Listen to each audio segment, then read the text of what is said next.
may yahdihillahu fala mudilla lahu wa may yudlilhu fala hadiyalah.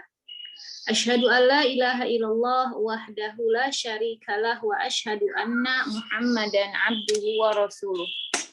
Allahumma la sahla illa ma ja'altahu sahla wa anta taj'alul hazna idza syi'ta sahla. Rabbi shrah li sadri wa yassir li amri wahlul 'uqdatam min lisani yafqahu qawli. Allahumma rfa'na bil ilmi wat tuqa. Allahumma rfa'na bil ilmi wat tuqa. Allahumma rfa'na bil ilmi wat tuqa. Wala haula wala quwwata illa billahil aliyyil azim. Alhamdulillah, senang sekali saya bisa kembali bersilaturahim dengan teman-teman sekalian. Semoga silaturahim ini senantiasa membawa ridho dan barokah dari Allah Subhanahu wa taala, dan mudah-mudahan seperti apa kita dikumpulkan di dalam kajian ini, maka semoga seperti ini pula Allah kumpulkan kita di jannahnya. Amin. Subhanallah. Berbicara tentang anak, tentunya pembicaraan ini tidak akan ada habis-habisnya. Berbicara tentang keluarga, tentunya pembicaraan ini tidak akan ada habis-habisnya. Karena pada hakikatnya, usikum wa iyaya nafsi bittaqwallah, setiap orang tua itu belum rasa-rasanya belum pantas dikatakan orang tua yang sudah berpengalaman mendidik anak. Karena usikum wa iyaya nafsi bittaqwallah, pada hakikatnya setiap permasalahan yang dihadapi oleh orang tua, oleh seorang anak, yang dihadapi antara hubungan orang tua dengan anak itu pada hakikatnya terus mendapatkan pembaharuan. Artinya lain-lain terus masalahnya, ya. Bahkan ada yang dikatakan tadi Mbak mengatakan bahwa kalau yang sering kita dengar selama ini adalah anak yang durhaka. Tapi kok ada sekarang mendengar bahwa orang tua yang durhaka. Apa yang dikatakan dengan orang tua yang durhaka? Kita ambil dulu kalimat durhaka.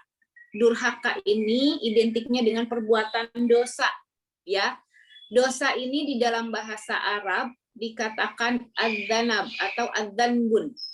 Dosa dalam bahasa Arab adzanbun. Usikum wa ya nafsi bittaqwallah, selain adzanbun juga dosa ini dikatakan ya maksiat. Kalau di dalam bahasa kita al-ma'asi pun adalah maksiat. Nah, kita ambil makna dari maksiat itu apa? Makna dari dosa itu apa? Kalau makna dari maksiat itu adalah segala sesuatu yang dilakukan oleh seseorang yang mana orang tersebut tidak mengikuti syariat Islam. Artinya Allah melarang sesuatu dia kerjakan. Rasulnya melarang sesuatu dia kerjakan. Ini yang dikatakan maksiat. Kemudian juga bukan hanya melakukan hal-hal yang dilarang oleh Allah, tetapi juga meninggalkan hal-hal yang diperintahkan oleh Allah. Nah, ini kadang-kadang kita punten dalam beribadah, kita terlalu fokus dalam perintah Allah saja. Berapa banyak di antara kita sangat ketakutan ketika tidak mengerjakan perintah Allah.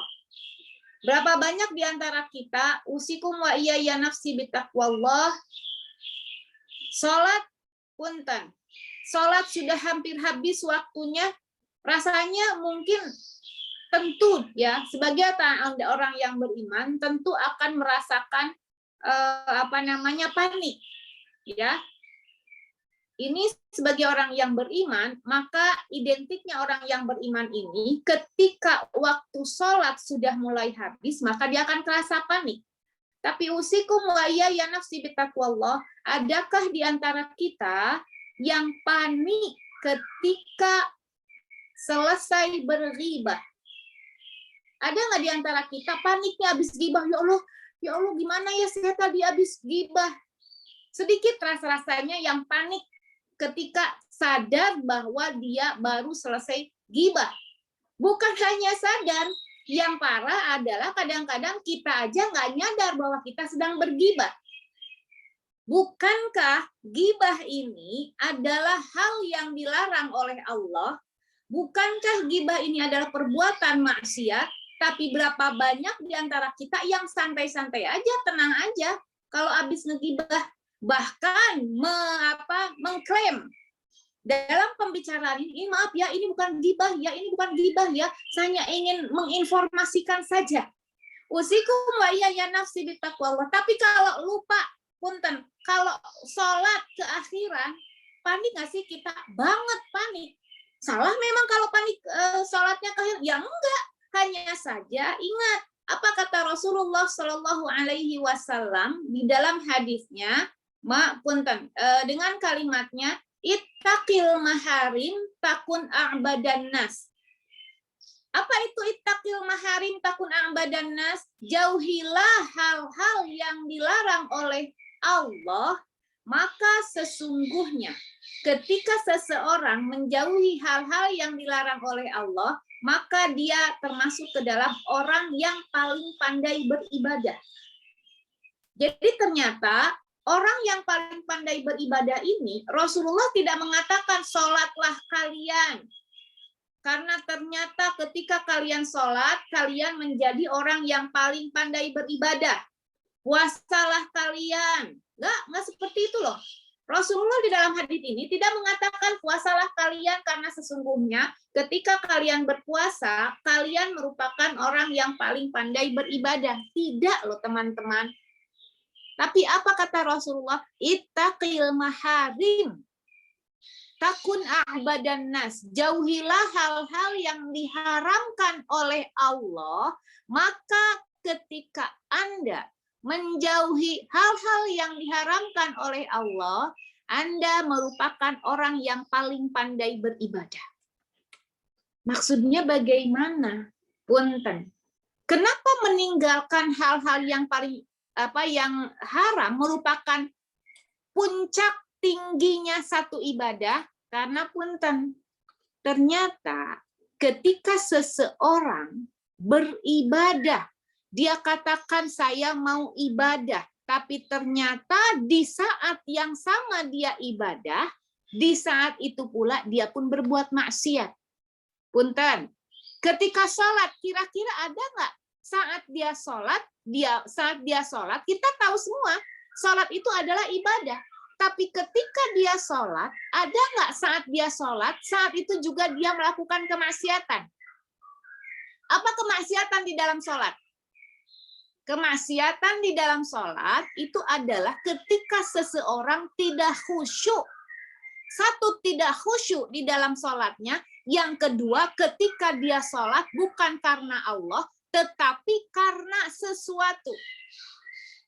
Usikum wa ya nafsi bitaqwallah.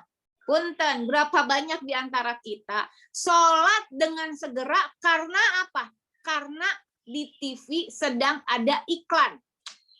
Akhirnya sholat cepat-cepat, buru-buru, langsung. Ceritanya begitu adzan, langsung sholat. Orang sih ngelihat, oh ini orang sholat di awal waktu. Padahal dia sholat di awal waktu karena pas sinetron atau apa, drakor yang dia lihat saat itu sedang iklan. Maka dia sholat. Ingat, ittaqil maharim takun a'badan nas. Dia sholat bukan karena Allah, tetapi apa? Sholatnya karena TV lagi iklan. Usikum wa ya nafsi bitaqwallah. Dapat nggak? Dia sah nggak sih sholatnya? Yang harus kita ingat, usikum wa ya nafsi bitaqwallah. Ada pahala, punten, ada hal-hal yang membatalkan sholat dan ada hal-hal yang membatalkan pahala sholat. Jadi hal yang membatalkan di dalam sholat itu satu, hal-hal yang membatalkan sholat dan hal-hal yang membatalkan pahala sholat. Nah, kalau hal-hal yang membatalkan sholat kita tahu, ya, bicara lagi sholat tiba-tiba ada siapa orang lewat, apa kabar? Nah, itu kan batal. Itu kita tahu. Ataupun buang angin itu pun batal. Tapi tahukah teman-teman yang dirahmati Allah, ada hal-hal yang membatalkan pahala sholat. Apa itu? Mereka yang ketika dia sholat, sholatnya dia hanya melakukan kewajibannya saja. Artinya dia sholat, yang penting saya ngelakuin kewajiban. Jadi nanti kalau ada pertanyaan di akhirat tentang gimana kamu sholat nggak? Ya sholat. Sholat hanya saja dia tidak mempunyai pahala sholat. Pahalanya loh. Jadi pahami nggak teman-teman? Pahalanya dia yang nggak dapat. Karena sholat dia hanya mengerjakan yang penting syarat deh, udah mendirikan sholat gitu. Nah, usikum wa ya nafsi bitaqwallah. Maka punten ketika dikatakan saat melakukan ibadah, ada juga ternyata di saat yang sama dia juga bermaksiat. Tapi ketika seseorang, punten, majelis taklim deh, ketika ada orang ya kumpul di satu kajian, menghadiri satu kajian, ketika ada orang yang menghadiri satu kajian, insya Allah rata-rata nilainya ibadah dong, ya kan? Niatnya ibadah ya. Rata-rata kumpul di satu kajian itu niatnya ibadah untuk thalabul ilmu. Thalabul ilmi. Tetapi usikum wa ya nafsi bitaqwallah, ada nggak kira-kira di saat yang sama dia mengkaji satu ilmu, di saat itu pula dia bermaksiat? Ada ternyata. Tapi di sini insya Allah nggak ada. Di luar sana bisa jadi ketika kajian, punten di saat itu pula usikum wa ya nafsi bitaqwallah, ada majelis taklim di tempat yang sama dan ada majelis ghibah di tempat itu. Pernah nggak teman-teman ngelihat punten atau mendengar ya? Enggak sih, kalau mengalami sih insya Allah nggak mengalami. Kadang-kadang punten ada, apalagi perempuan ya, perempuan itu sampai bajunya, tasnya, sepatunya itu diperhatiin banget. Ini ceritanya lagi kajian. Bisa tuh misalnya ada perempuan yang kerudungnya hijau, bajunya merah, tasnya kuning, sepatunya biru. Bisa nggak dia menggibahi? Bisa loh. Jadi usikum wa ya nafsi bitaqwallah, ketika dia niat untuk ibadah, belum tentu dia bisa terhindar dari maksiat. Tapi ketika dia menghindari maksiat, dia sedang beribadah. Contoh, seorang perempuan saja. Seorang perempuan ketika dia sedang haid, lalu dia tidak sholat, maka sesungguhnya dia sedang ibadah. Jadi ibadahnya seorang perempuan itu yang sedang haid itu adalah tidak sholat. Atau punten, ada orang yang dikatakan menjauhi kemaksiatan itu lebih menjadi orang yang lebih orang yang paling pandai ibadah. Contohnya begini, dikatakanlah di satu kajian ya ada majelis ghibah, lalu dia bilang, maaf saya tidak ingin mendengarkan gosip ini, saya pergi. Nah, ketika Anda memutuskan diri untuk tidak mendengarkan gosip, maka Anda satu sedang menghindari kemaksiatan, yang kedua Anda sedang beribadah.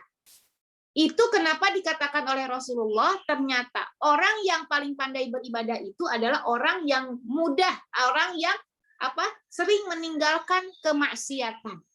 Usikum wa ya nafsi bitaqwallah. Kembali lagi, kenapa ada orang tua dikatakan orang tua yang durhaka? Maksudnya bagaimana? Artinya, orang tua yang durhaka itu adalah orang tua yang menjerumuskan seorang anak dalam kemaksiatan. Usikum wa ya nafsi bitaqwallah. Ketika ada orang tua mempunyai anak, khususnya anak perempuan, dia sudah baligh. Dia sudah baligh, anak perempuan baliknya berapa tahun coba? Anak perempuan ini tanda-tanda baligh anak perempuan, ya subhanallah. Dengan Ustazah Aini kemarin sudah sempat disampaikan tentang tanda-tanda baligh? Belum Ustazah. Cuma Belum, baik. aja tentang wanita bekerja. Oh baik. Jadi punten, ketika ada seorang ibu yang mempunyai anak, khususnya anak perempuan, lalu dia biarkan anak itu, anak perempuan yang sudah baligh itu, dia melakukan kemaksiatan, Bahkan dengan bangganya seorang ibu atau orang tua menampilkan kemaksiatan anaknya.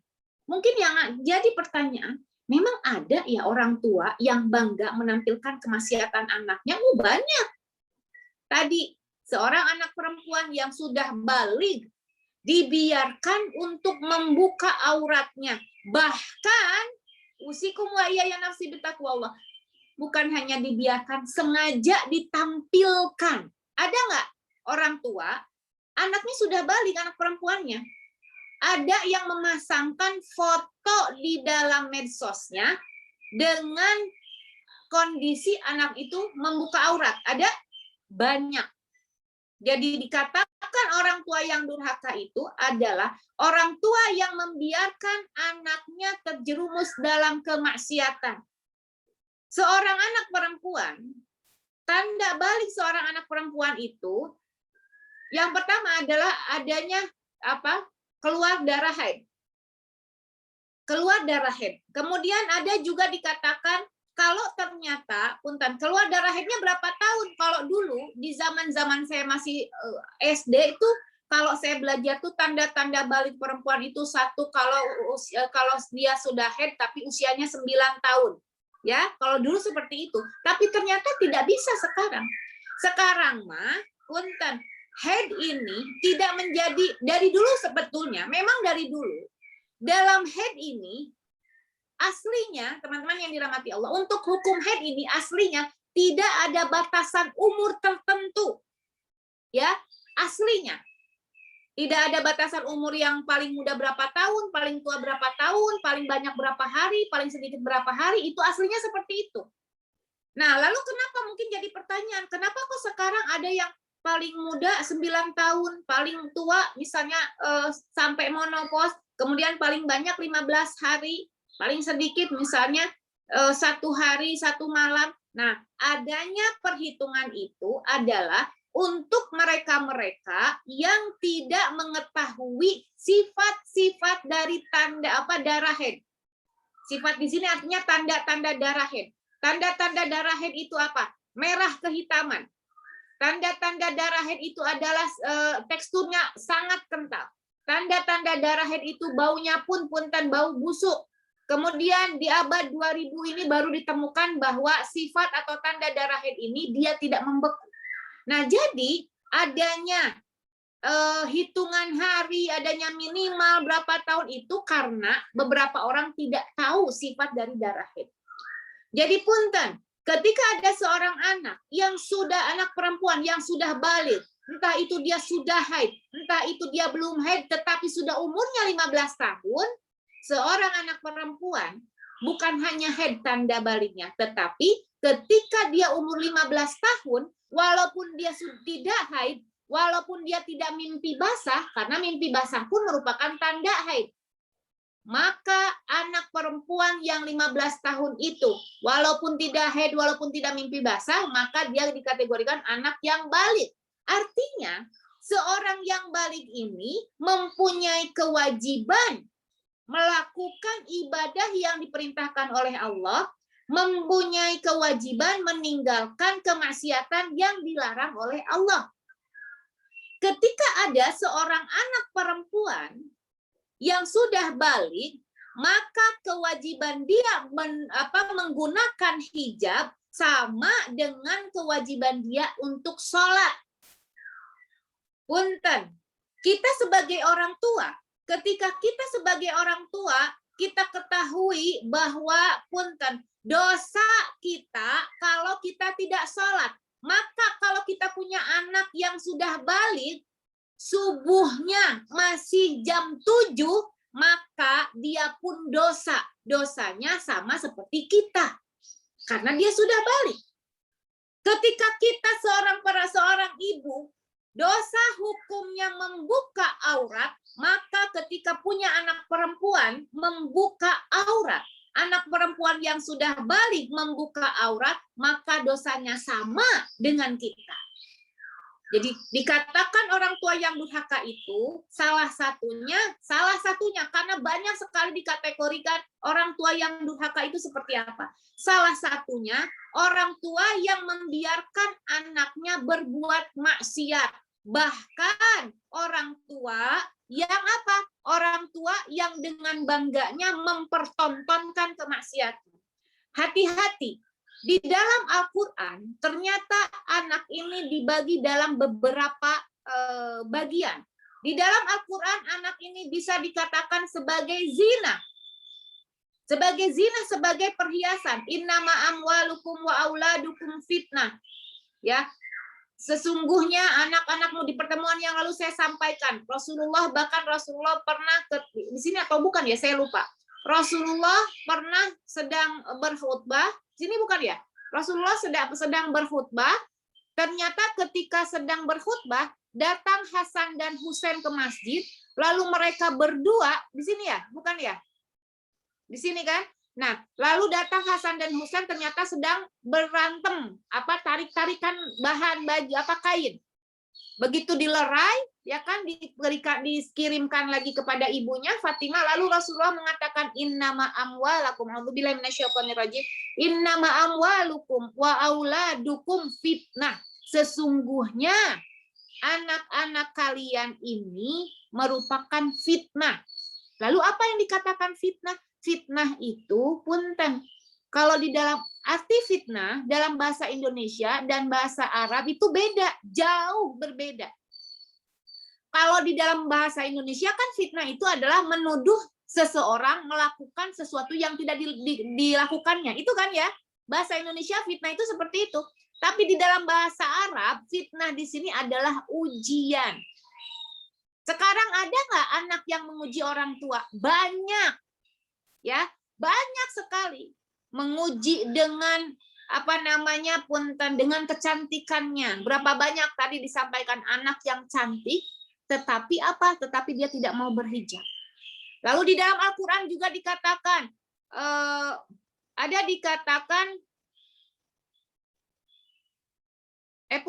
untuk fitnah, bukan innama amwalukum fitnah. Kemudian untuk selanjutnya adalah anak ini menjadi adu. Adu itu apa? Adu ini adalah musuh, ya. Adu ini adalah musuh. Ya ayyuhalladzina amanu inna min azwajikum wa auladikum adu. Wahai orang-orang yang beriman, sesungguhnya subhanallah, anak-anak kalian, istri-istri kalian ini sesungguhnya bisa menjadi musuh. Kapan anak-anak ini bisa menjadi musuh? Apakah hanya di dunia saja? Tidak hanya di dunia saja ternyata. Kalau di dunia mungkin sangat jelas. Sekarang aja kita sudah sering melihat ya berapa banyak seorang anak yang yang menggugat orang tua. Aduh, musuh. Tapi kelak di akhirat seperti apa? Seorang anak dikatakan adu, seorang anak dikatakan adu itu ketika apa? Ketika bukankah nanti dikatakan yauma yafirul mar'u min akhihi wa ummihi wa abihi wa sahibatihi wa bani likulli imri'in minhum yauma idzin sya'nu yughni. Nanti anak itu di akhirat seakan-akan menjadi musuh kita. Menjauh, teman-teman. Menjauh karena apa? Karena takut dimintakan pertanggungjawabannya. Usikum wa iyaya nafsi bittaqwallah. Anak yang kelak akan menjadi musuh itu adalah anak yang dididik oleh orang tua yang durhaka. Artinya anak yang mempunyai orang tua yang durhaka, orang tua yang tidak mengarahkan anak-anaknya dalam perbuatan ibadah, yang hanya mengarahkan kepada kemaksiatan. Itu yang pertama. Kemudian yang kedua, anak yang dikatakan orang tua yang durhaka itu adalah orang tua yang tidak memberikan hak-hak anaknya. Jadi ada hak-hak anak, teman-teman yang dirahmati Allah. Hak-hak anak ini dikatakan ada dua macam hak anak yang harus diperhatikan. ada dikatakan di sini hukukul aulad ala abaihim qabla wiladah wa hukukul aulad ala abaihim ba'dal wiladah. Jadi hak anak itu ada dibagi menjadi dua. Satu, hukukul aulad ala abaihim qabla wiladah. Hak seorang anak dari orang tuanya sebelum dia dilahirkan. Itu yang pertama. Yang kedua adalah hak di sini dikatakan hukukul aulad ala abaihim ba'dal wiladah. Hak seorang anak terhadap orang tuanya setelah wiladah, setelah dilahirkan. Subhanallah. Kita lihat yang pertama. Hukukul aulad ala abaihim qoblal wiladah, hak seorang anak dari orang tuanya sebelum dilahirkan. Apa saja? Yang pertama adalah ikhtiyaruz zaujah as-salihah. Memilih istri yang salihah. Ya, memilih istri yang salihah. Jadi punten, jangan dikira pembentukan karakter seorang anak ini ketika anak sudah lahir. Tidak. Tetapi dari awal ketika seorang laki-laki memilih pendamping, maka yang harus dipilih adalah pendamping yang salihah. Pun sama, seorang ibu, usikum wa iyaya nafsi bittaqwallah, seorang ibu pun ketika memilih orang tua, memilih suami, maka pilihlah seorang suami yang soleh. Karena punten, kalau benihnya soleh, kalau benihnya salihah, maka insya Allah biidznillah akan melahirkan anak-anak yang soleh, anak-anak yang salihah. Kita tidak usah melihat contoh yang lain. Betapa di pertemuan yang lalu, betapa Ali radhiyallahu anhu dididik oleh Rasulullah Shallallahu Alaihi Wasallam menjadi anak yang soleh, menikah dengan Siti Fatimah yang merupakan anak dari Rasulullah Shallallahu Alaihi Wasallam yang menjadi anak yang salihah, maka melahirkan siapa? Hasan dan Husain. Jadi yang pertama memilih pasangan, ya bukan hanya istri. Artinya memilih suami juga. Pilihlah pasangan yang soleh atau pasangan yang solihah. Ingat, di dalam hadisnya dikatakan tunkahul mar'ah li arba. Ya, bahwa wanita itu dinikahkan dalam 4 hal. Nah, ini sama berlaku untuk seorang perempuan juga. Nikahnya seorang perempuan itu dalam 4 hal. Di sini dikatakan li jamaliha, karena apa? Kegagahannya, karena keindahannya, karena kecantikannya, karena kegantengannya. Limaliha, karena hartanya. Kemudian apalagi linasabiha, kemudian karena keturunannya, walidiniha, dan karena agamanya. Jadi ini seorang, baik itu laki-laki atau perempuan, menikah itu karena cantiknya, karena karena cantiknya, karena hartanya, karena nasabnya, karena agamanya. Nah, maka punten dicek, ini laki-laki ganteng iya, ini laki-laki mapan iya, ini laki-laki punten usikum wa iyaya nafsi bittaqwallah, nasabnya bagus, tapi ini laki-laki agamanya tidak bagus, maka jangan sekali-kali mengambil dia sebagai pasangan Anda. Usikum wa iyaya nafsi bittaqwallah. Jadi yang pertama, ketika dikatakan hukukul aulad ala abaihim qabla wiladah, haknya seorang anak atas orang tuanya sebelum wiladah adalah memilihkan ibu atau memilihkan ayah untuk anak-anaknya, ibu atau ayah yang salihah atau anak yang saleh dan salihah. Kemudian setelah itu barulah ada yang dinamakan hukum ma ba'dal wiladah. hak anak setelah dilahirkan.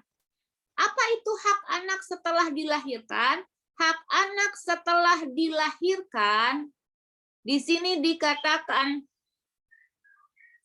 disunahkan, ya. Ya sunnu tahnik, disunahkan. Ini sunnah ya teman-teman. Ya sunnu tahnikil maulud hina wiladatihi, disunahkan untuk seorang anak mentahniknya. Ini sunnah, ya. Mentahniknya saat dia wiladah, saat dia dilahirkan. Jadi sunnahnya, teman-teman tahu kan, tahnik ini mengunyah makanan yang manis, ya, yang lebih masyhur sih ya kurma, ya, dikunyah kurmanya sampai sampai lembut. Setelah lembut baru ditempelkan di sini, di di giginya, kemudian di langit-langit daripada mulutnya, ya. Jadi ditempelkan. Jadi hanya saripati manisnya saja itu disunahkan. Mungkin ada pertanyaan, lah itu makan sunnah, nggak wajib. Nah ini kadang-kadang hati-hati teman-teman.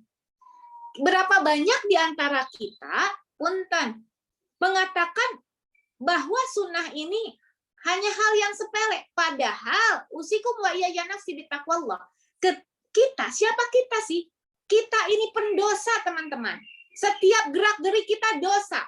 Setiap langkah-langkah kita melakukan dosa. Maka tutupilah dosa-dosa ini, dosa-dosa kita dengan memperbanyak amal-amal soleh. Nggak sulit, insya Allah. Kalau nggak ada kurma, apa saja. Madu boleh, ya. Pokoknya intinya yang manis, hanya saja memang sunahnya dengan kurma. Dengan madu boleh, ya. Dengan madu boleh, jadi ditempelkan di bagian mulutnya seorang anak. Kemudian di sini dikatakan juga tasmiyatul walad bi ismi Hasan. Punten, tasmiyatul walad bi ajmalil isim. Memberikan nama kepada anak dengan nama yang terindah. Nah, cuman kan nama yang terindah untuk kita itu punten. Mungkin nama yang terindah dalam pikiran kita adalah nama-nama punten orang-orang yang bukan ada dalam barisan orang-orang muslim. Nah, nama terindah di sini adalah nama ini, teman-teman pernah mendengar nama ini adalah sebuah doa. Ya, maka punten, kalau dikatakan seorang anak, taruhlah kalau anak diberikan nama oleh orang tuanya, diambil dari Al-Quran, diambil dari sunnah, ya, misalnya dari nama-nama para sahabat, maka secara tidak langsung orang tua ini terus mendoakan supaya anak ini seperti yang diberikan oleh anaknya. Makanya dikatakan ismun alal musamma. Apa itu ismun alal musamma? Ismun alal musamma itu nama sesuai dengan sifatnya. Seperti halnya Rasulullah. Kenapa Rasulullah dikatakan sebagai Muhammad? Muhammad itu kasratul maddahin. Apa artinya kasratul maddahin? Banyak yang memuji. Maka dikatakan Muhammad. Ya. Jadi punten, ketika ada orang tua mengatakan memberikan anak yang baik, contohlah misalnya Latifah, boleh Latifah, tapi kan Latifah itu bukan misalnya nama seorang. Latifah itu apa? Latifah itu seseorang yang lembut. Maka secara tidak langsung, hai perempuan yang lembut, itu secara tidak langsung satu yang memanggil dia Latifah, satu orang yang mendoakannya. Dua yang memanggil dia Latifah, maka dua orang yang memanggilnya mendoakannya. Terus menerus. Atau mungkin Saleh, ya. Secara tidak langsung ketika orang memanggil anak itu saleh, berarti orang itu juga mendoakan. Dan dengan harapan nama yang diberikan oleh orang tuanya itu sesuai dengan akhlaknya. Ya, sesuai dengan akhlaknya. Jadi ketika kita memberikan nama seorang anak ini Latifah, sesuai dengan akhlaknya. Jadi lemah lembut. Atau kita ambil dari nama-nama para sahabat Rasulullah SAW, ataupun istri-istri dari Rasulullah SAW. Aisyah, ya, kemudian Khadijah, Sofia, secara tidak langsung ketika anaknya dipanggil ini, orang tuanya, ketika orang tua mengambil nama anak dinisbatkan karena teringat dengan istri-istri Nabi secara tidak langsung, orang tua ini berharap anaknya mempunyai sifat seperti istri Rasulullah. Jadi secara tidak langsung kalau ada orang yang memanggil orang anak kita dengan kalimat dengan nama istri Rasul, misalnya, hai ya Aisyah, wahai Aisyah, secara tidak langsung, punten, doa dari orang tua itu terus, semoga sifatnya menjadi seperti Siti Aisyah. Bisa dipahami nggak teman-teman? Jadi dikatakan doa ini, punten nama ini juga dikatakan doa ya. Usikum wa iya ya nafsi bitaqwallah. Kemudian hak anak setelah wiladah juga adalah di sini dikatakan mendapatkan makanan yang halal, ya, mendapatkan makanan yang halal. Mendapatkan makanan yang halal ini, punten, yang keliru di antara kita, dipikir memberikan makanan yang halal itu begitu anak sudah mulai makan. Sekarang anak mulai makan berapa usianya? 6 bulan kan? Banyak orang yang berpikir memberikan makanan halal itu ketika anak di usia 6 bulan. Padahal usikum wa iya nafsi bittaqwallah, sejak Anda membangun rumah tangga, maka Anda, wahai para suami, berikanlah makanan yang halal kepada istri kalian. Nisa'ukum harthul lakum, fa'tu harthakum anna syi'tum. Istri-istri kalian ini merupakan ladang bagi kalian. Ladang itu bagaimana kita bercocok tanam. Kalau yang ditanaminya bibit yang baik, maka akan menjadi baik. Dan kalau yang ditanaminya adalah bibit yang buruk, akan menjadi tanaman yang buruk. Dan ketika seseorang usikum wa iya ya nafsi bittaqwallah memberikan makan kepada istrinya makanan yang haram, maka kelak di dalam itu akan mencari-cari sesuatu yang haram. Bukankah di dalam hadis Rasulullah Shallallahu Alaihi Wasallam kamakola mengatakan tidak akan pernah sesuatu yang baik mencari sesuatu kecuali yang baik, dan sesuatu yang buruk tidak akan mencari sesuatu kecuali yang buruk. Jadi nanti di dalam makanan yang haram ini, ketika masuk ke dalam tubuh seorang manusia, yang mana hakikatnya, fitrahnya manusia ini mempunyai hawa nafsu, maka makanan yang haram ini akan menggiring hawa nafsu untuk berbuat maksiat. Na'udzubillah. Jadi kewajiban atau hak seorang anak yang merupakan kewajiban orang tua itu adalah apa? Memberikan makanan yang halal dari kapan? Dari sejak dia menikahi ibunya. Jadi sudah ditanamkan. Jadi pupuknya memang harus halal dulu. Belum lagi ketika hamil, terus halal, apalagi kalau sudah lahir. Ya. Jadi punten usikum wa iya ya nafsi bittaqwallah. Selanjutnya, apalagi hak seorang anak. Hak seorang anak adalah kalau dia laki-laki mendapatkan khitan. Ya, kalau dia perempuan mendapatkan saya lupa namanya, Allahumma sholli ala Muhammad. Ada yang ingat kalau perempuan tuh Allahumma. Bentuknya bukan khitan. Al-khafdu. Jadi kalau laki-laki itu di khitan, kalau perempuan itu di khafdu. Nah, ini masalah khitan ini ada yang berbeda pendapat. Ya, kalau untuk laki-laki khitan ini hukumnya wajib.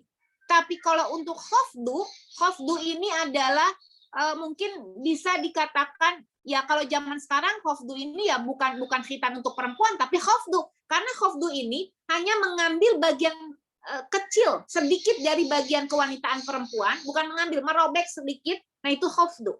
Ini untuk masalah khafdu ini berbeda pendapat ulama, ada yang mengatakan sunnah ya, ada yang mengatakan wajib, ada yang mengatakan mubah. Nah, tetapi punten yang lebih banyak mengatakan adalah sunnah dan mubah. Ya usikum wa iya nafsi bittaqwallah.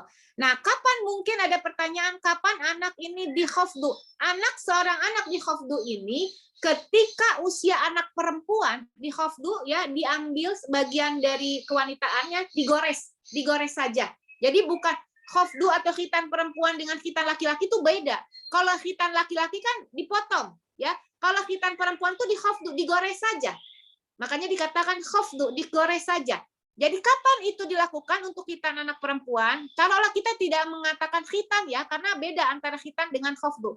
Kapan seorang perempuan di khafdu? Ketika anak itu masih bayi dan belum merasakan, belum mengetahui belum mengenal orang, satu itu. Kemudian kan bayi itu kalau baru lahir nggak kenal ya sama orang tuh, sama siapa aja mau, ya kan? Belum mengenal orang. Nah, kenapa? Karena saat dia di khafdu masih kecil, dia tidak akan merasakan trauma. Bisa dipahami nggak teman-teman? Tapi kalau anaknya misalnya sudah 1 tahun, maka sebaiknya tidak. Karena kalau 1 tahun itu dia sudah bisa mengetahui. Dia sudah bisa mengenali orang tuanya. Ya kan? Nah, ketika seorang anak sudah mulai mengenali orang tuanya, maka punten tidak disunahkan untuk al-khafdu. Karena khawatirnya ada apa? Ada trauma, ya, ada trauma. Nah, dulu memang khafdu ini dulu ramai dibicarakan bahwa khafdu ini adalah perbuatan yang zalim. Iya, karena khafdu yang difahami oleh mereka adalah khitan. Kalau khitan itu memang dipotong. Ya, jadi kenapa sampai ada dikatakan zalim khafdu itu? Karena punten dulu pernah ada di satu negara, saya lupa kalau nggak salah Mesir atau Afrika, saya lupa ya. Jadi ada seorang anak perempuan yang begitu dikhafdunya, punten dipotong bagian kewanitaannya, sehingga apa? Sehingga pada saat setelah itu dia wafat. Nah, makanya harus cari tahu dulu ilmunya, apa itu khafdu. Maka ketika ketika anak kita mau di khafdu juga harus cari tahu. Ini orang tahu nggak? Tapi kalau bidan, ya bidan sih rata-rata tahu itu khafdu ya. Usikum wa iya nafsi bittaqwallah. Selanjutnya, hak anak kepada orang tua, dari orang tua adalah mendapatkan huququ fi tarbiyati, mendapatkan pendidikan. Pendidikan ini adalah yang dititik beratkan pendidikan syariat Islam. Ya, itu hak anak yang harus dipenuhi oleh orang tuanya. Mendapatkan pendidikan, khususnya pendidikan syariat Islam. Kita kasih tahu anak kita mana halal dan haram. Kita berikan pengajaran kepada anak kita tentang Al-Qur'an. Usikum wa iya nafsi bittaqwallah. Makanya punten di dalam hadis Rasulullah Shallallahu Alaihi Wasallam dikatakan, hadis Rasulullah Shallallahu Alaihi Wasallam dikatakan, adibu auladakum ala salasin. Didiklah anak-anak kalian dengan 3 hal. Yang pertama, hubbu nabiyikum, mencintai nabinya. Wahubbu ahli baitihi, dan mencintai wahubbu ahli baitihi, dan mencintai keluarganya.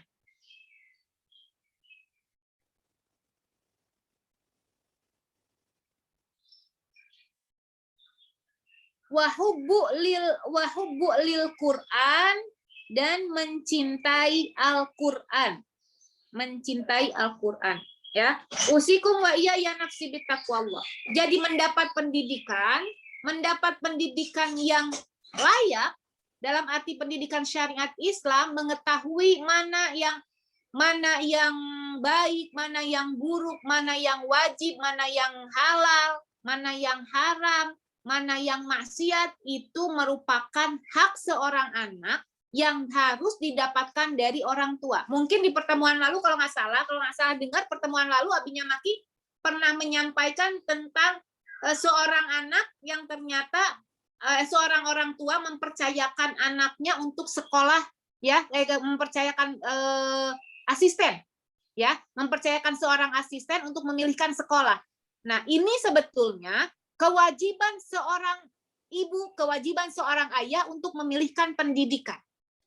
Maka punten, ada di zaman Umar bin Khattab, ada seorang ayah yang menyeret anaknya ke depan Umar bin Khattab dengan mengatakan, wahai Umar bin Khattab, wahai Amirul Mukminin, ini anak saya, anak yang durhaka. Ya, begitu ayahnya menerima anaknya itu, dia langsung Umar bin Khattab mengatakan, kamu anak durhaka.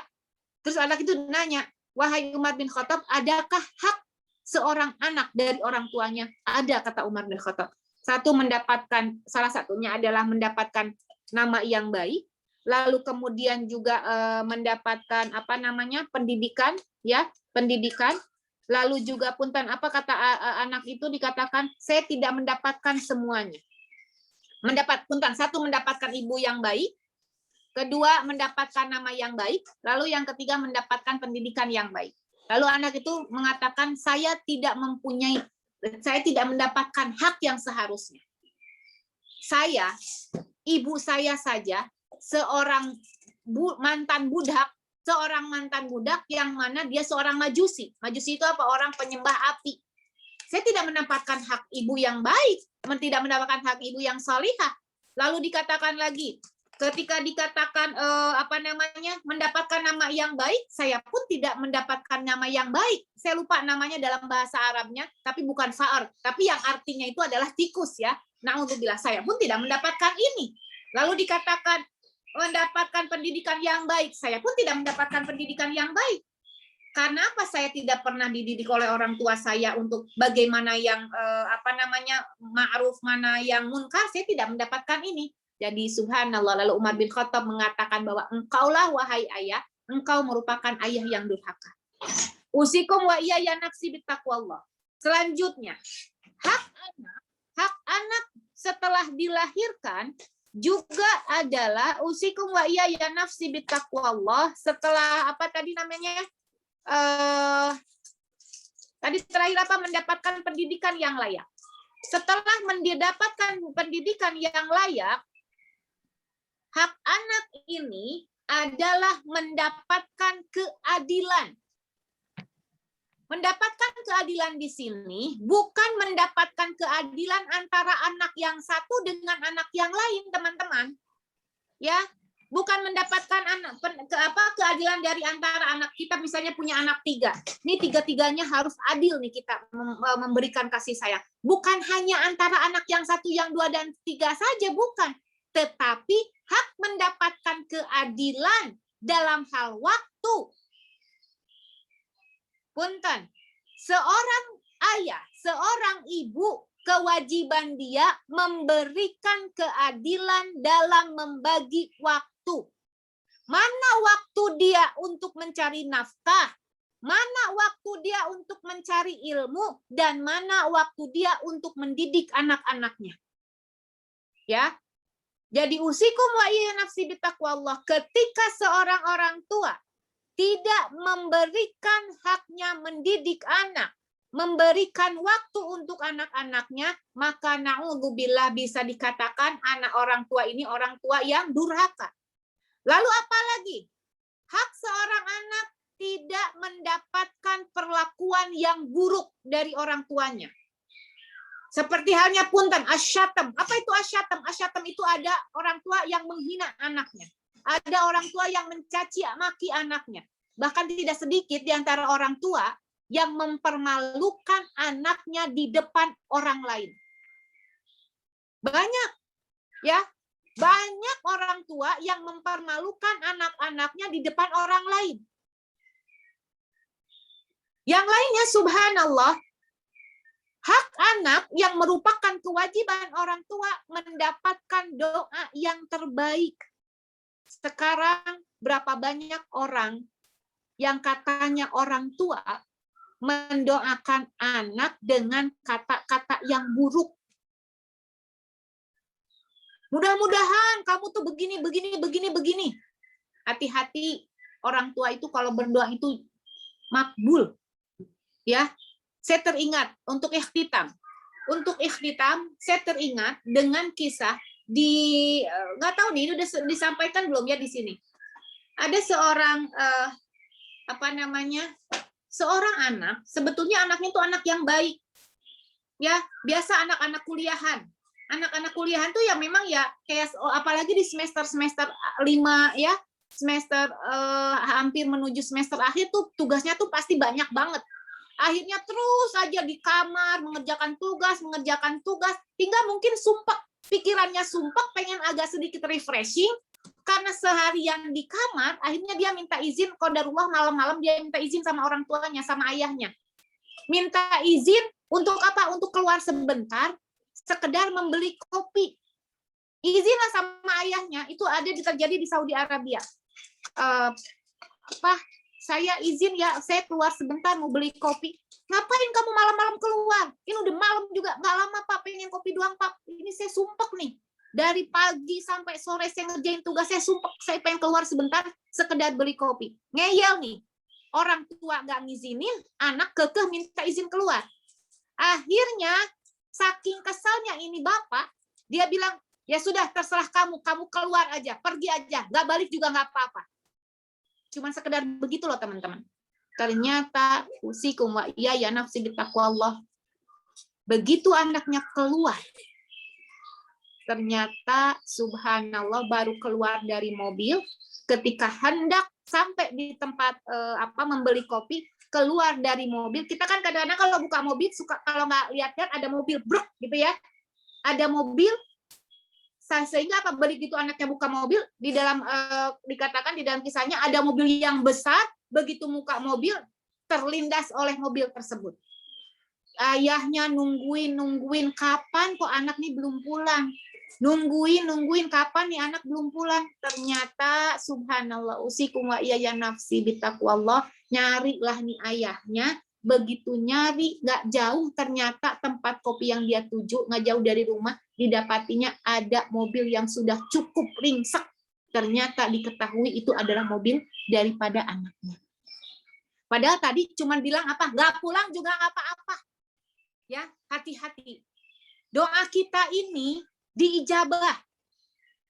Punten, ketika tidak dibenarkan orang tua mendoakan anak dengan doa yang buruk. Walaupun itu diijabah, tapi punten sayang. Kalau kita mendoakan sesuatu, di belakang tuh malaikat tuh mengaminkan. Di belakang malaikat mengaminkan, dan setelah mengaminkan apa? Dan untuk dia juga. Jadi ketika ya Allah, mudah-mudahan anak saya anak yang soleh, amin, kata malaikat. Dan untuk dia juga ya Allah. Sekarang apa jadinya? Walaupun sama anak, kita na'udzubillah. Contoh, ya Allah, mudah-mudahan anak saya, misalnya na'udzubillah, begini, sesuatu yang buruk. Amin ya Allah, dan untuk dia juga. Jadi usikum wa ya nafsi bitaqwallah. Hak anak yang merupakan kewajiban orang tua adalah punten memberikan doa yang baik juga. Ketika anak orang tua ini tidak memberikan hak anaknya, wallahu alam, beberapa ulama mengatakan ini dikategorikan sebagai anak yang durhaka. Dan selanjutnya yang terakhir, hak anak ya yang merupakan kewajiban orang tua adalah punten tidak memberikan nasihat yang tidak sesuai. Misalnya, laki-laki, ketika anak laki-laki nangis, anak laki kok cengeng, anak laki itu nggak boleh nangis, itu keliru. Karena apa? Karena punten untuk ikhtitam. Karena Rasulullah SAW ketika anaknya wafat, Ibrahim wafat, beliau menangis. Ya, lalu seorang sahabat bertanya, "Anta tabki ya Rasulullah? Apakah Anda menangis ya Rasulullah karena anak Anda wafat?" Apa kata Rasulullah SAW? Inna lil aini latadma wa inna lil qalbi latahzan. Sesungguhnya hak mata ini adalah menangis dan hak hati ini untuk bersedih. Jadi tidak ada dikatakan anak laki-laki tidak boleh nangis. Anak laki-laki boleh nangis. Jadi punten, ketika orang tua memberikan nasihat yang tidak sesuai kepada anaknya, beberapa ulama juga mengatakan dia masuk ke dalam kategori orang tua yang durhaka. Wallahu a'lam. Ya, baik. Itu tadi apa yang telah disampaikan oleh Ustazah. Barangkali ada teman-teman di sini yang mau bertanya, silahkan raise hand dan nyalakan mic-nya. Kalau misalnya tidak ada yang bertanya lewat online, langsung bisa chat kalau malu.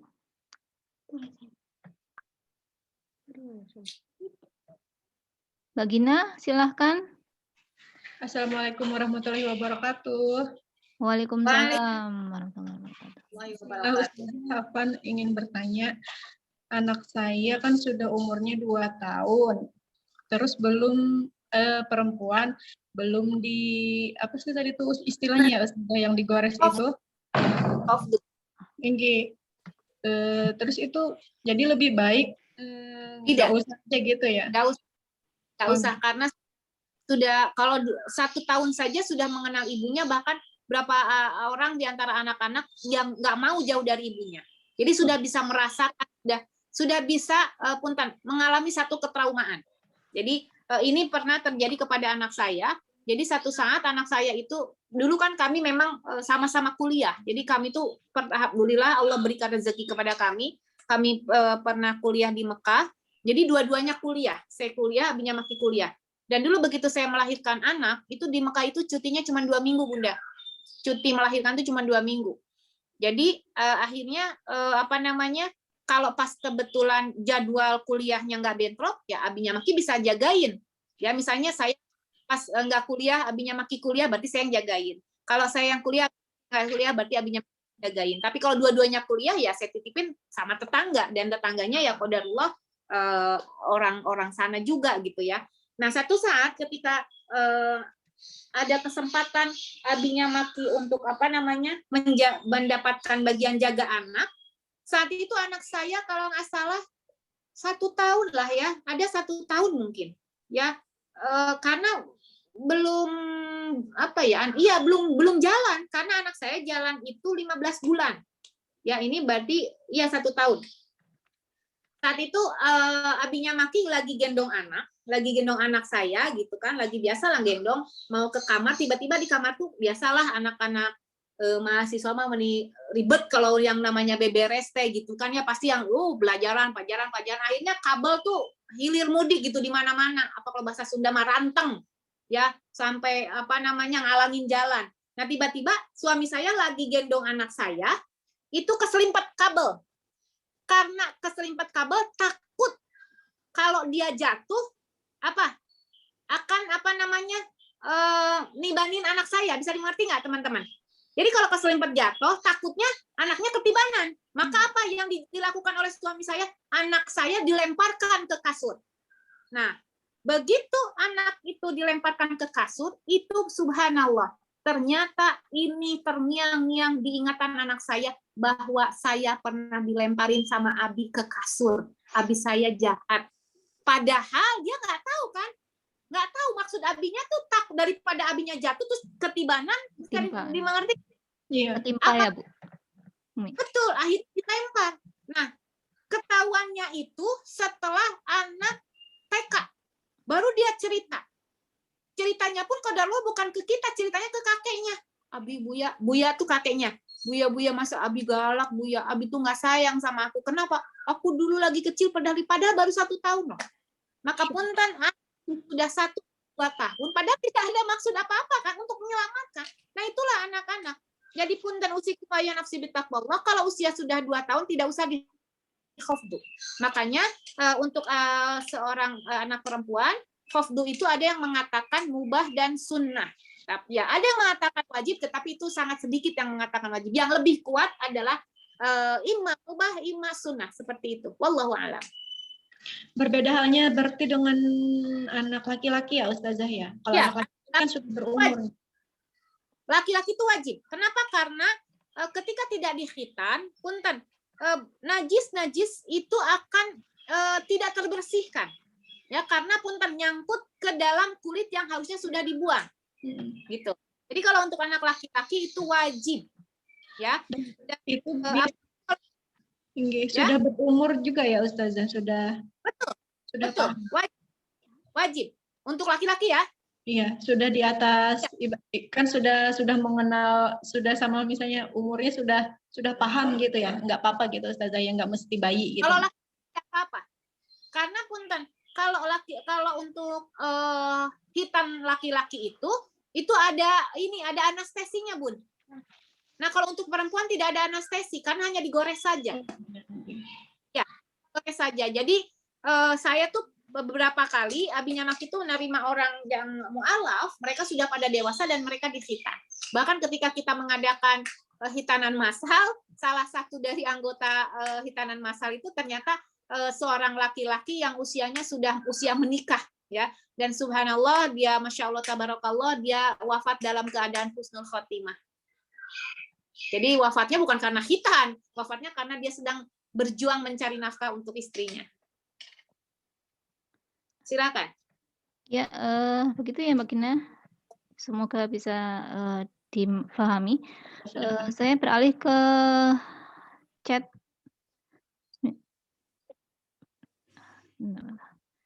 Ingin bertanya, Umi, terkait dengan hak anak mendapat keadilan. Anak saya 2 sering kali bertengkar. Bagaimana ya mendamaikannya, namun tidak terlihat berpihak pada salah satunya. Silakan Umi. Bismillahirrahmanirrahim. Bentar. Bismillahirrahmanirrahim. Ketika ada anak yang bertengkar, tadi saya belum selesai saya sampaikan kalau nggak salah ya. Adil di sini bukan hanya antara anak dan anak satu dengan anak yang lain, tapi adil dalam hak kita seorang tua, orang tua dan hak anak. Nah, ketika ada pertengkaran antara dua orang anak, misalnya gini. Identiknya kalau anak-anak bertengkar itu ya yang masih kecil-kecil tuh dorong-dorongan, ya kan, pukul-pukulan, gitu kan, identiknya apalagi anak laki-laki, saya anak laki-laki semua. Nah, jadi kita tidak menyalahkan. Nah, ini yang keliru tuh kadang-kadang yang disalahkan selalu kakak, ya. Sekalipun kakaknya, adiknya yang memukul kakak, misalnya kita lihat dengan mata kepala kita sendiri, adik mukul kakak atau kakak mukul adik. Tapi kan kita kadang-kadang nggak tahu apa yang menyebabkan anak itu memukul. Ya kan? Nah, maka apa yang dilakukan? Bukan kita marahin anak yang memukul, tetapi kita ambil anak yang menjadi korban. Ambil, kita selamatkan anak yang menjadi korban, apalagi kalau ada orang tua, maksudnya ada ayahnya saat itu, ayahnya mengamankan yang menjadi pemukul gitu kan.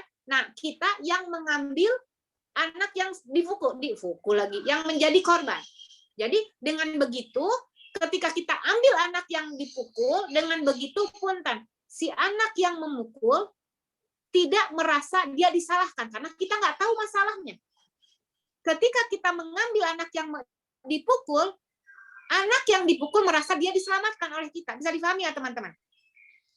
Karena pernah kejadian, sering bahkan, ini tentunya sering sekali, saya pernah datang ke saya pernah membeli mainan dengan anak-anak ya di satu pertokoan.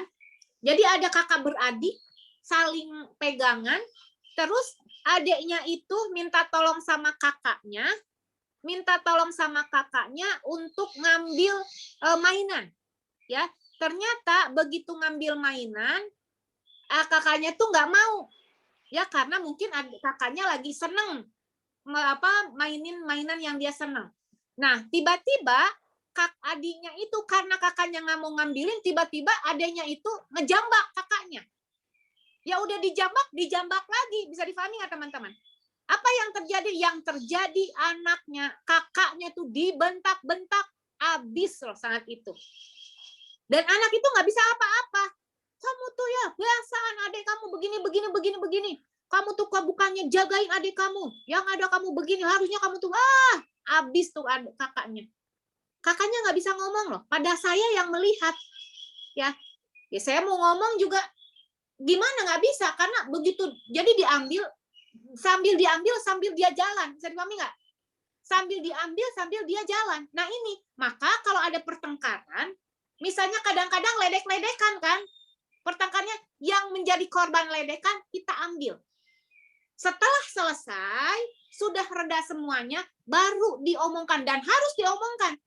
Harus dibicarakan, karena kalau tidak dibicarakan ini akan terus berlangsung. Itu kalau menurut saya ya, wallahu a'lam. Ya begitu dari Mbak Nisa tadi. Semoga dipahami. Langsung saja ke chat berikutnya. Assalamualaikum. Hendak bertanya, saya seorang anak.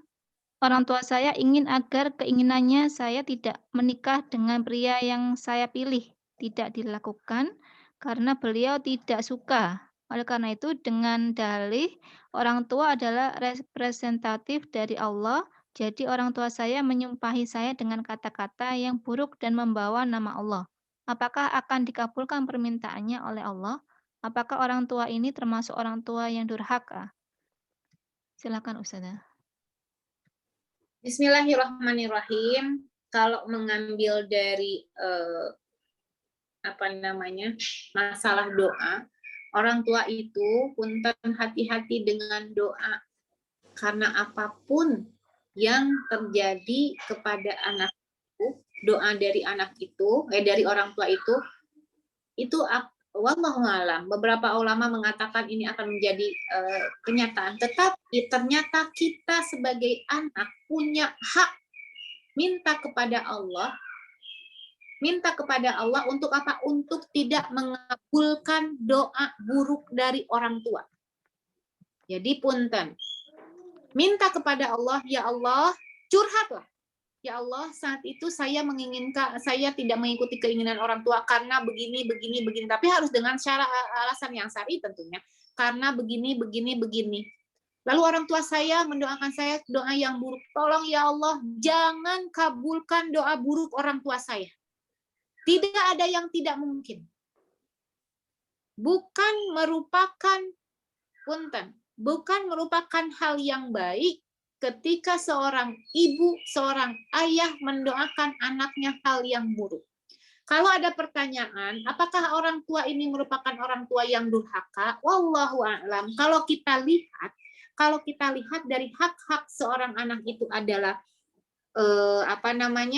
mendapatkan doa yang baik, tapi ketika ternyata orang tua mendoakan anaknya buruk dengan alasan yang tidak syar'i, di sini, jadi kan kita nggak tahu, harus tahu itu kenapa orang tua tidak sukanya itu karena apa? Karena agamanya kah atau karena apanya? Ya, jadi disimpulkanlah orang tua wallahu alam atau orang tua durhaka atau tidak. Kalau kita lihat dari dari hak anak mendapatkan doa yang baik, ya mungkin ini adalah satu kekeliruan yang besar yang dilakukan oleh orang tua ketika dia mendoakan anaknya yang buruk. Karena pun jangankan sengaja dengan kalimat doa, dengan kalimat hanya panggilan saja itu merupakan doa untuk orang tua itu ya. Jadi Anda seorang anak yang pernah didoakan oleh orang tuanya doa yang buruk, silahkan Anda bertobat kepada Allah, taubatan nasuha. Jadi menyesal bahwa Anda tidak mengikuti keinginan orang tua, ya menyesal, lalu juga berjanji untuk selalu mengikuti keinginan orang tua selama keinginan itu dalam syariat Islam, karena la ta'ata ala makhlukin li ma'siyatillah, tidak ada ketaatan kepada seorang makhluk untuk berbuat maksiat, hatta walaupun itu adalah ayah atau ibu Anda. Nah setelah itu baru minta, ya Allah, karena saya tidak melakukan, artinya tidak ada maksud untuk ini, untuk itu, tolong jangan kabulkan doa dari orang tua saya. Dan yakin, kalau Anda dengan taubat Anda, dengan amal-amal soleh Anda, minta sama Allah tidak mengabulkan doa orang tua Anda, insya Allah, biidznillah, Allah akan mengabulkannya. Tapi apa? Jangan bosan meminta. Dan selalu memperbaiki diri, ya, untuk terus istiqomah melakukan amal-amal soleh. Wallahu a'lam. Ya begitu Mbak Haya. Atau mungkin ini Ustazah karena pria itu kan asing ya. Jadi orang tua itu mungkin belum kenal atau ada kekhawatiran Ya, terhadap tahu seperti itu. Mas itu apakah karena agamanya kah, atau karena dia peringainya kah, atau apa gitu kan? Kadang-kadang jangan dikira banyak orang tua yang tidak setuju menikah dengan laki-laki yang sudah mutadayin, yang sudah taat kepada agama. Orang tua malah memilih anaknya itu bersanding dengan seorang yang tidak punya agama, tetapi kedudukannya baik, hartanya baik, gitu loh. Makanya punten tadi, ini orang tua tuh apa nih alasannya? Harus dicari tahu juga alasannya apa.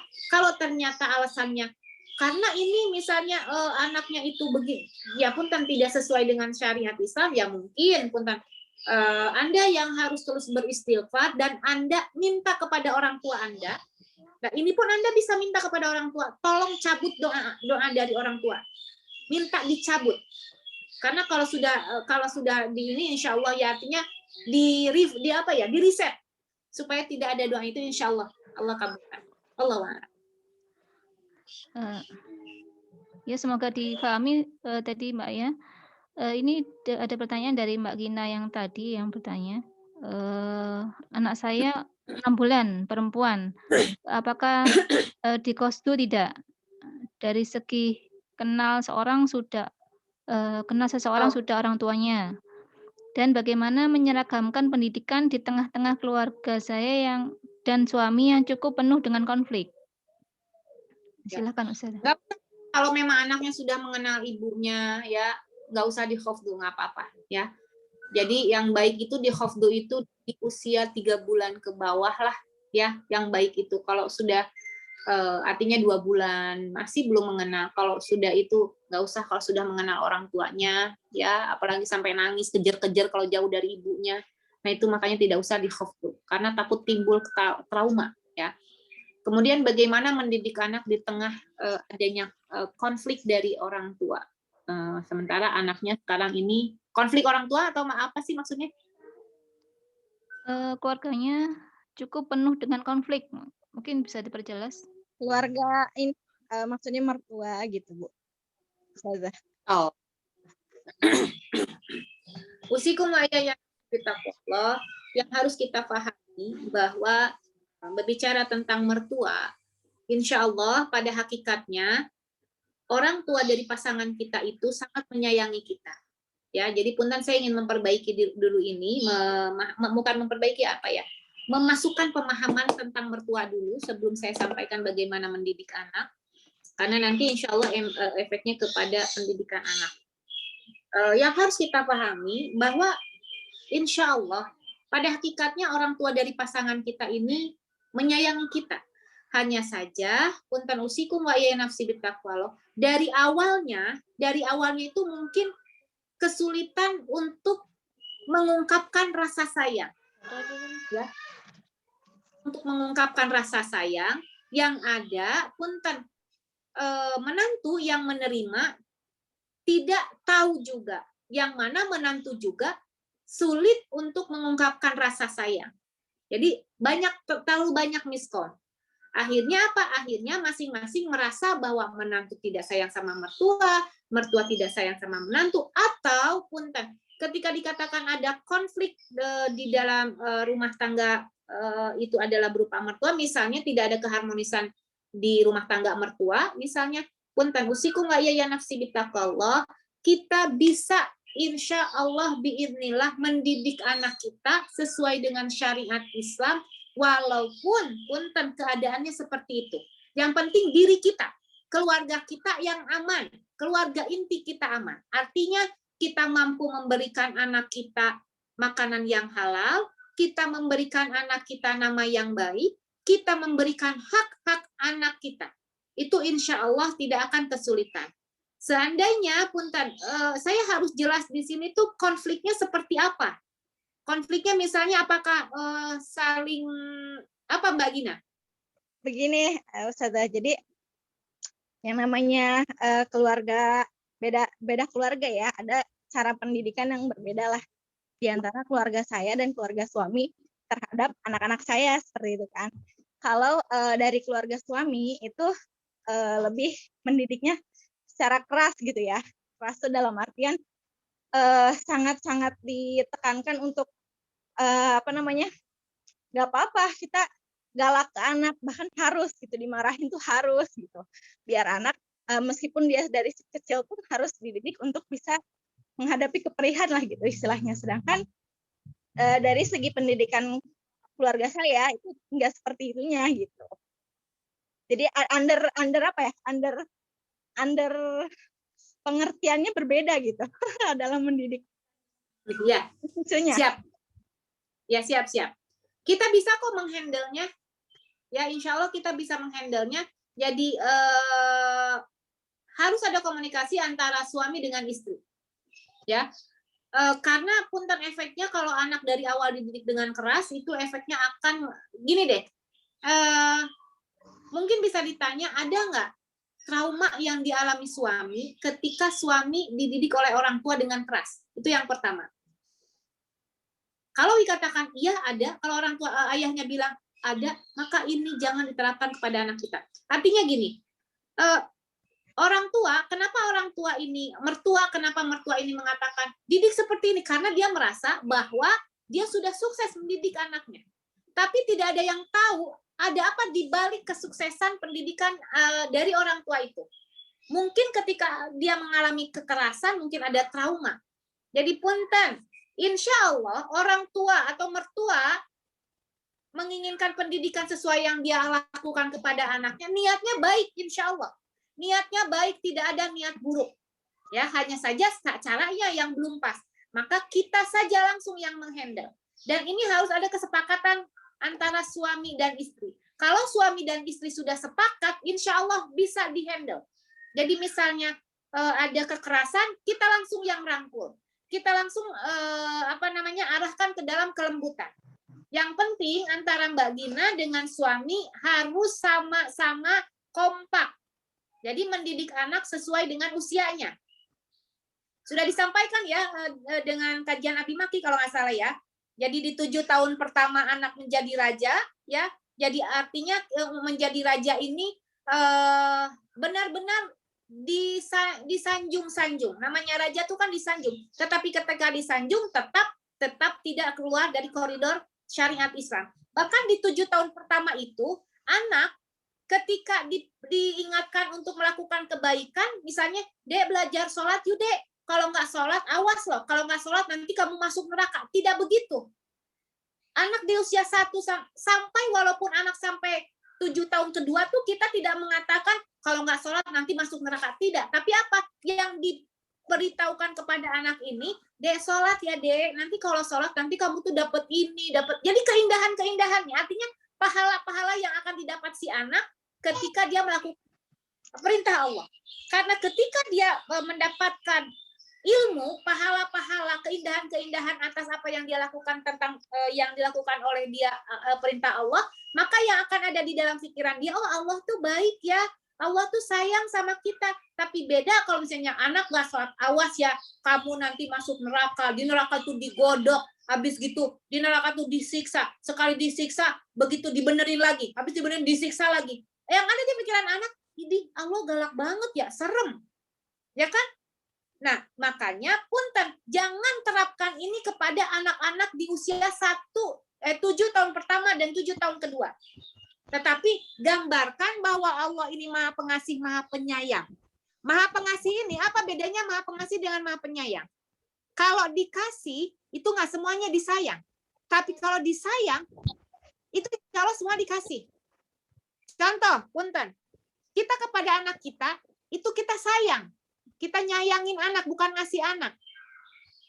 Punten, misalnya, kalau kita sayang sama anak, apapun akan kita kasih. Tapi punten, kalau ada orang yang minta-minta ke kita, ya kita ngasih, tapi nggak ada rasa sayang. Mungkin ngasihnya itu karena orang itu terus minta, ya kan? Mungkin kan? Mungkin. Maka punten usikum wa iyaya nafsi bittaqwallah, harus ditanamkan ke dalam diri anak di usia 1 sampai 7 tahun. Itu yang pertama adalah Allah itu Maha Pengasih, Maha Penyayang.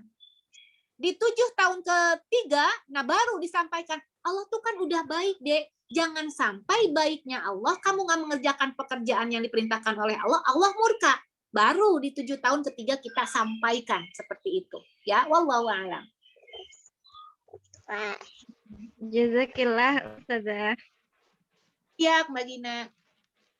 Ya, begitu semoga jawaban dari Ustazah bisa menyelesaikan dan menjawab pertanyaan dari teman-teman. Ya karena waktu sudah menunjukkan pukul 7, usai sudah kajian kita kali ini bersama Umi Maki. Saya ucapkan terima kasih Umi. Semoga barakallah dan menjadi amal jariah buat Amin Umi. ya rabbal alamin. Dan terima kasih buat teman-teman yang telah datang. Semoga apa yang telah disampaikan Umi Maki bisa diterapkan di dalam kehidupan teman-teman sekalian semua. Saya sebagai moderator minta maaf sebesar-besarnya jika ada kesalahan, kalau ada salah-salah kata atau perbuatan yang menyinggung teman-teman semua sekalian. Baik, kita tutup dengan istighfar 3 kali dan doa penutup majelis. Astaghfirullahaladzim, astaghfirullahaladzim, astaghfirullahaladzim. Subhanakallahumma bihamdika, asyhadu an la ilaha illa anta, astaghfiruka wa atubu ilaik. Wabillahi taufiq wal hidayah. Wassalamualaikum warahmatullahi wabarakatuh. Waalaikumsalam warahmatullahi Jazakillah khairan Umi. wabarakatuh. Jazakillah khairan katsiran Umi. Ustazah.